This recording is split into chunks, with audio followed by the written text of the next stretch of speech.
Hello everybody and welcome to another match preview on Jazzy and Steve. This time it is for the game on Saturday at 3 o'clock kickoff at Craven Cottage against Fulham. Feels like ages since I've done it. Yet the third international break of the season is now over. Thankfully there's no more this year. But bear in mind we're 11 games in and we've had 3. That's too much. You know my feelings on them and Paul's. We didn't like them. But it's over, it's back. And now we can concentrate on proper football. Before I get started, do us a favour, please. Hit that thumbs up and subscribe if you're new, please. We're over 14k, which thanks to you, and we're on our road to 15 now, so get it done, eh? And of course, to you, every video we do is brought to you by our sponsors, and that's Time and Wear Garage Doors. Check them out on Facebook. And if you've got any garage door needs, they're the ones to go to. Right, basically, in this video, we'll briefly touch upon the tremendous Arsenal game, from what I remember, because obviously, as you know, I was in corporate. Obviously we'll talk about the Fulham game coming up and how I think the lads are going to line up, and a bit of news about Sunderland. Arsenal game, what a result, absolutely what a result. I mean, it was a remembrance game, so it obviously means a lot to me, it always does. We would have snapped our hands off in a draw. Snapped anyone's hand off for a draw at the start of the game, you know that, because Arsenal are the best team in Europe at the minute, arguably. Top of the league, they're absolutely smashing it. Was it they hadn't conceded, they hadn't been beaten? Or they'd won the last 10 consecutive games or something, they hadn't conceded a goal in 8 games. And then Big Dan Ballard, who came up through the Arsenal Academy.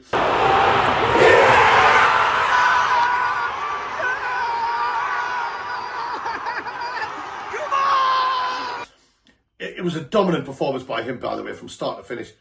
Just get forward, as he does anyway. We had the free kick from Robin Roos, Dan Ballard's up there, Nody McNeely headed it back to him. And great first touch, and a finish like a striker would have been proud of. And obviously the stadium of light just absolutely erupted. I was sitting next to a couple of Arsenal fans in corporate, and I didn't rub it in much. But yeah, we started off brilliantly. We were putting them under pressure. We were making life hard for them. Arsenal didn't know what to come up against. I think there's a lot of teams, especially in the first half of the season, where they'll not know what to expect from us. They'll try and watch and they'll try and learn, but we're that persistent, we're that consistent with our performances, and we're relentless, and I know we keep on saying it, but like till the end, we don't stop, we keep on going.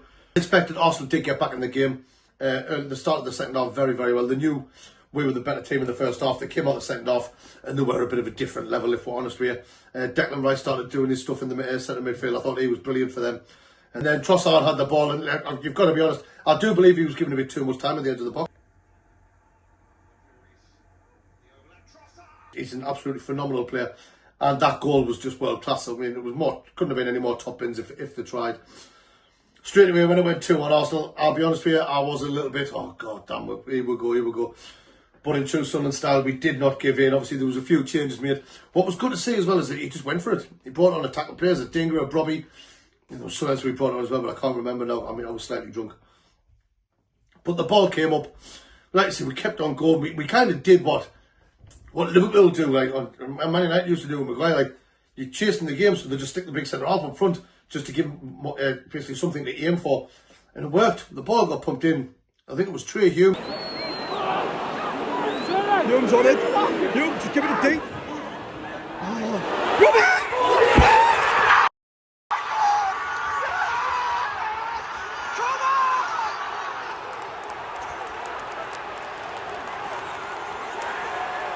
Got the ball loose, and he whipped the ball in from like the centre of the pitch. Ballard got the flick on, and then Brobby, absolutely class. Brobby just read it well, got there, stuck his leg up. He was in the air. It was a bit of a weird overhead kick. It was brilliant, and went over rear in the obviously in the back of the net, in the stadium of light. Absolutely went berserk. Arsenal players were crying, saying that it was high foot, it was a foul. He kicked Gabriel on the head. Didn't touch him in the head. Wasn't high foot. If you're going to dive this low to the ground, you've got to expect a foot to be near you. Referee said it was a goal. VAR said it was a goal. And I think, let's be honest, at the end of the day, if you weigh up the two halves, I think the draw was probably a fair result. And to say that Sunderland, a newly promoted team, and yes, obviously we're doing well, but to deserve a draw against arguably the best team in Europe right now just shows how far we've come. Arsenal players, Arsenal fans, and most of the Arsenal fans have just said like we were brilliant with the toughest team they've come against this season, and that's a lot of credit that's got to go to Reggie and his players. That really have, because the way we've approached this season so far has just been a joy to watch. And let's be honest, long may it continue. Obviously, we've had the international break now. We're coming back in. We've got Fulham on Saturday away. Now Fulham, they're not having the greatest season so far. They're really not. The home form has been good, however, and unfortunately we've got them at their place.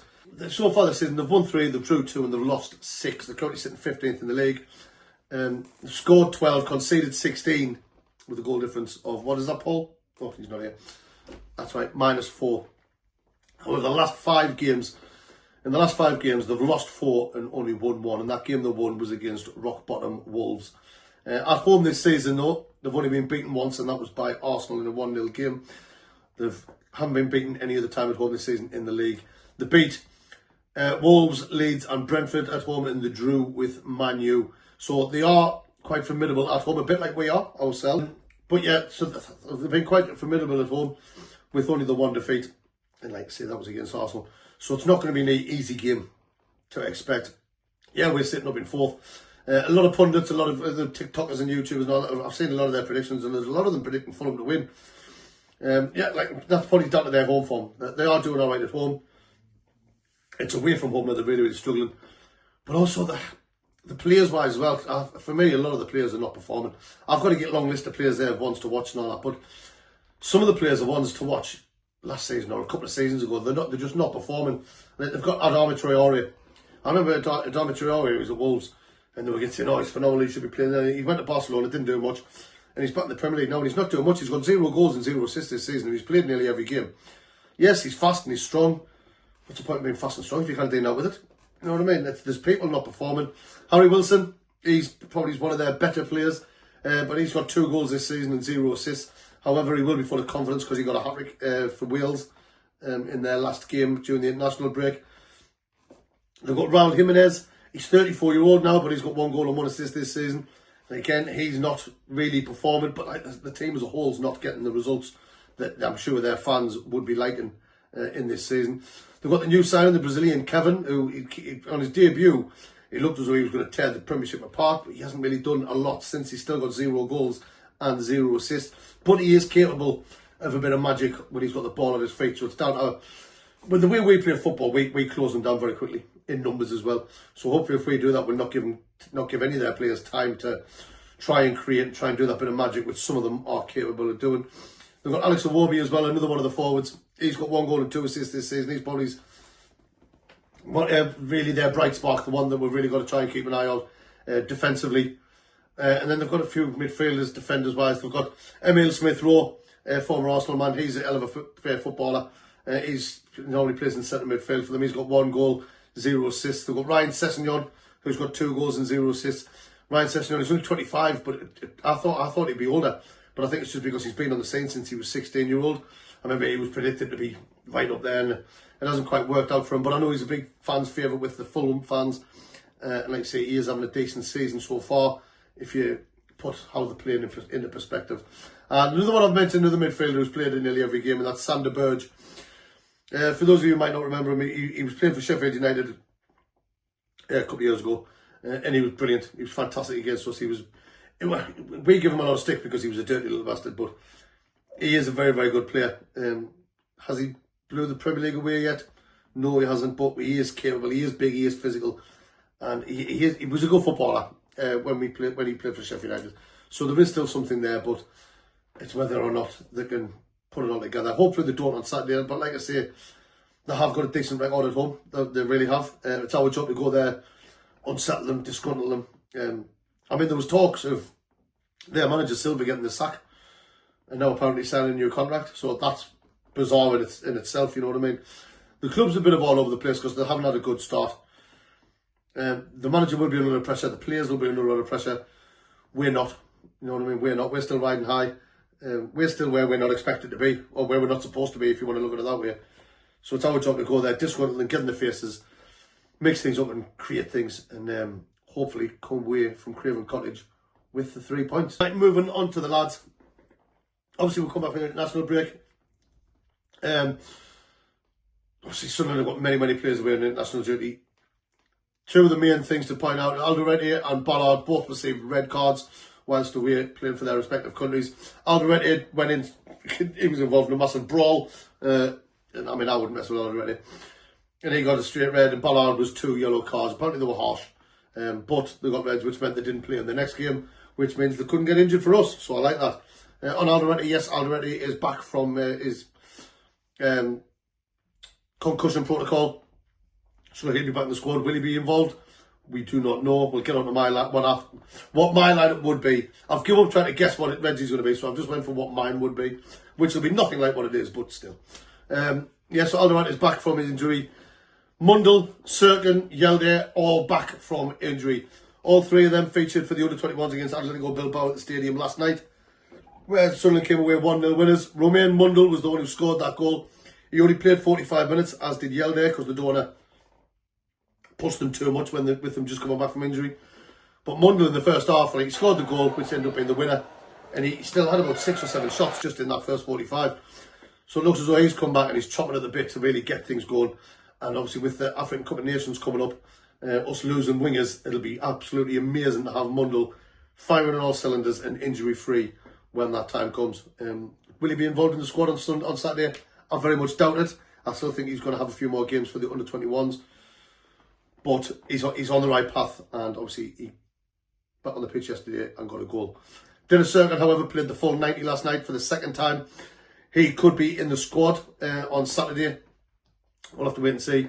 But again, it's great to have Serkin coming back from injury, because like I say, again, with the AFCON, our left back, if you will, at the minute, Reynaldo, and even our backup one, Masuaku, they're both going to be away at the AFCON. So having Serkin back will be absolutely vital and good news, you know what I mean?